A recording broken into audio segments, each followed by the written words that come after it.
విదేశాలకు వెళ్ళినప్పుడు భారతదేశం గురించి గర్వంగా చెప్పుకోవాలి చేతనైతే.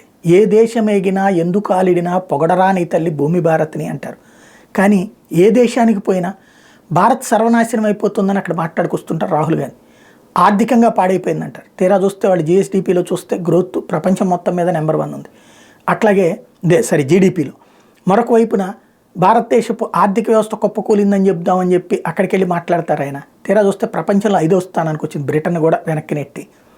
ఇంకొక వైపున మౌలిక వసతుల విషయంలో భారత్ విఫలమైందని అక్కడికి వెళ్ళి చెప్తారు. తీరా చూస్తే భారతదేశం ప్రపంచంలోనే అత్యధిక మౌలిక వసతుల కల్పన అన్నటువంటిది రికార్డులు చెప్తున్నాయి. ఆయుధ ఫ్యాక్టరీ నుండి ఇండస్ట్రియల్ డెవలప్మెంట్ అన్నటువంటిది ఓపెన్గా కనబడుతుంది.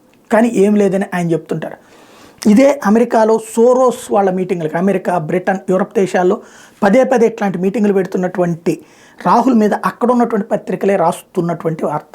అసలు ఆయన భారతా లేకపోతే పాకిస్తాన్? ఆయన పాకిస్తాన్ వాళ్ళు మాట్లాడే మాటలు రాహుల్ గాంధీ ఇక్కడికి వచ్చేందుకు మాట్లాడుతున్నారు భారత్ మీద అంటూ అక్కడ వాళ్ళే ప్రశ్నిస్తున్నటువంటి అంశం ఇప్పుడు పెద్ద ఎత్తున చర్చకు వస్తున్నాయి. క్రమంగా ఇట్లాంటి అంశాలు అన్నటువంటిదే ప్రధానమవుతున్నాయి.